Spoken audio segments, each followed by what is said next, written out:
since 1966.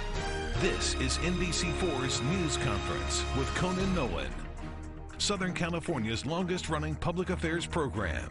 On this edition of News Conference, she's been tapped as the point person on a series of police reform measures now introduced in Congress, with some in Washington already speculating that success could make her the successor to Nancy Pelosi as House Speaker someday.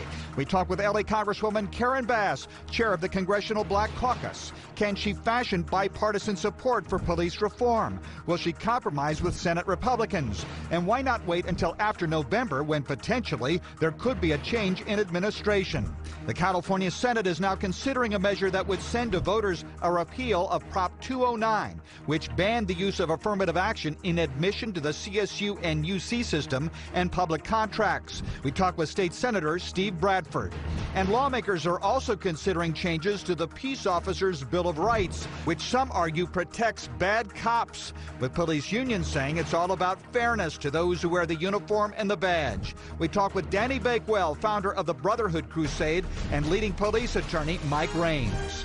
Good morning and welcome to the Tom Brokaw News Center here at Universal City. I'm Conan Nolan. Thanks for joining us. With us is the Honorable Karen Bass of the 37th District of California, including Culver City, parts of West LA, South Los Angeles, and Exposition Park. She's also chair of the Congressional Black Caucus and the point person on a list of police reforms introduced this week in the House of Representatives. Congresswoman, thanks for joining us. Let's talk about some of what is in this bill: banning chokeholds, a national database to track police misconduct, all of which appears to have some bipartisan support. But it would also make it easier for victims of police abuse to recover damages and make it easier for charges to be brought against officers regarding abuse. That may be more problematic. Is this an all-or-nothing endeavor, or are you open to compromise?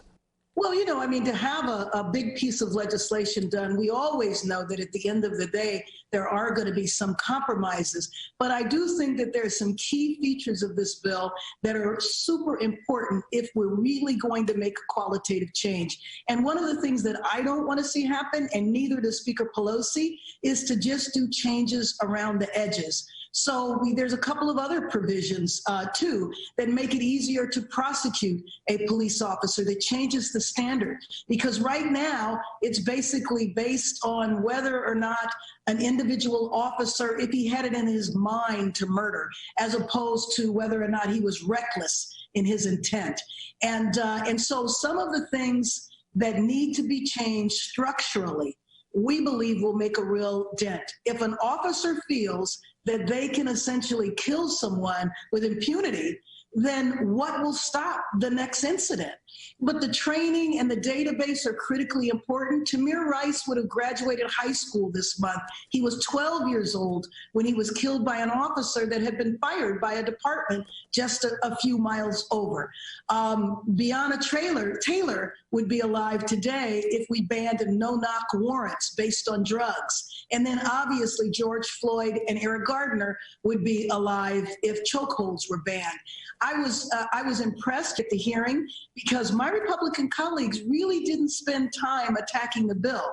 What they attacked was the rioting, the violence, which none of us support. So that to me means that there's a real opening. And I look forward to working with my Republican colleagues. A lot of members called me over the last few days and want to talk.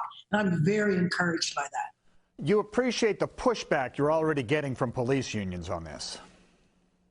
Well, I do. However, yesterday I met with the Chief of Police, Acevedo from Houston. He's also the president of the Police Chiefs Association around the country and was very supportive. Now, he has a few issues with the bill, but overall, he is supportive of the effort to reform. And one of the things he said to me is that, you know, there's some differences in the union. So not all unions are adamant against change. And so I'm hopeful that we'll even get, I don't know that we would necessarily get their support, but I will tell you that the Fraternal Order of Police did a letter. Now, again, it wasn't a letter saying we love this piece of legislation, but it also wasn't a letter saying we condemn this piece of legislation. And so to me, what that means is there's room to work together. It's clear Democrats are concerned that the call to defund police is not a winning message in November. Joe Biden came out and said he does not support that effort. Mayor Garcetti said the same thing. Are you at all concerned that defund the police will overtake your message?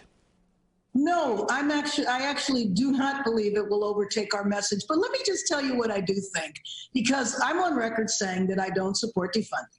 However, you have heard for years from police officers that they feel like they have to clean up all of the challenges and problems in a community.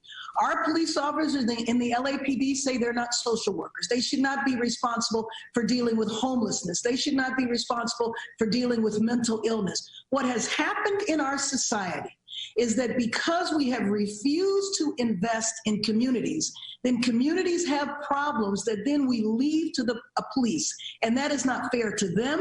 That is not fair to the community. And the idea that we need to look at the budgets and we need to increase our investments, I agree with 100%.